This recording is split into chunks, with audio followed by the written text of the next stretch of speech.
पिछले समय आपने पूछा कि दुख के कारण, तो दुख के कारण की श्रृंखला में चर्चा आपसे हो रही है। 4 वेद 6 शास्त्र में बात कही है दोए, सुख देवें सुख होत है, दुख देवें दुख होए। प्रकृति के क्रम के अनुसार जीव जो बोता है वही काटता है। आप सबने चंदन वाला सती के बारे में जाना होगा कि उसे कौशाम्बी नगर की सेठानी, कौशाम्बी नगर में सेठ वृषभ सेन की पत्नी ने, सेठानी ने, सुभद्रा ने एक केवल मात्र शंका के वश कि मेरी पति को ये कहीं मुझसे छीन ना ले, क्योंकि उसके पति ने बच्ची समझ के सिर बालों पर हाथ फेर दिया था जो पानी पिलाते समय गिर गई।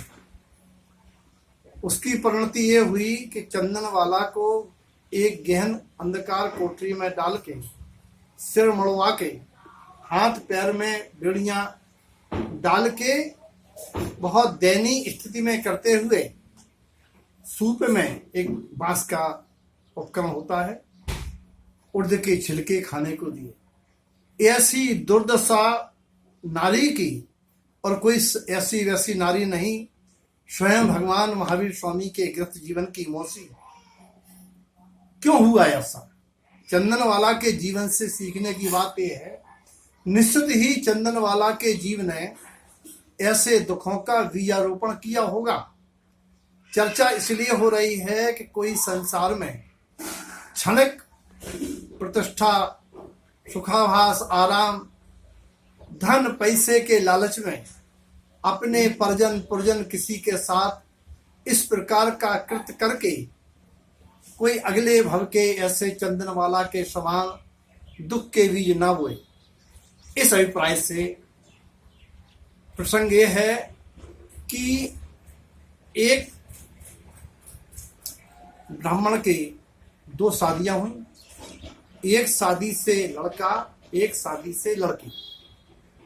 लड़की बचपन से ग्रस्त भोजन, उत्तेजक पदार्थ, घी दूध मेवा मिष्टान समय से पहले यौवन प्राप्त हुई और कुसंग के चक्कर में वह अपने शील वृत्त से डिग गई, जिसका नतीजा ये हुआ कि विवाह के उपरांत 2 बच्चे पैदा हुए और पति का वियोग हो गया।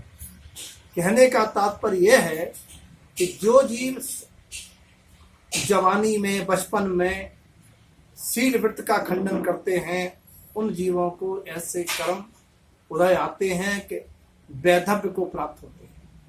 अब वो तो अपने कर्म के उदय से दुखी, अपनी इज्जत आबरू बचाने के लिए तो दूसरी माँ से लड़का हुआ, उसकी पत्नी का नाम था सोमला, और जो विधवा हुई पंडित जी की दूसरी पत्नी की बेटी चित्रसेना सोमला के घर में आई।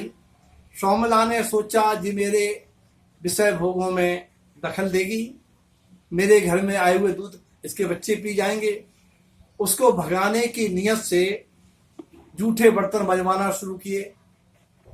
उस पर भी वो नहीं डिगी, गाली गलौज, सूखी रोटियां देना शुरू किया।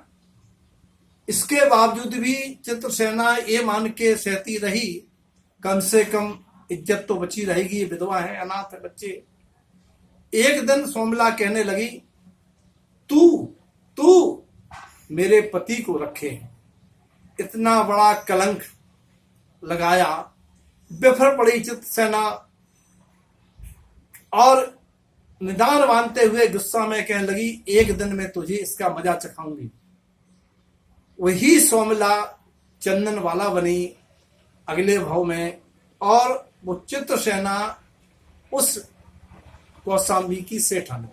कहने का तात्पर्य यह है, कोई जीव जिस प्रकृति, जिस भाव से किसी को दुख देता है, दुख के बीज बोता है, उन जीवों को उसी प्रकृति, उसी प्रकार के दुखों की प्राप्ति होती है।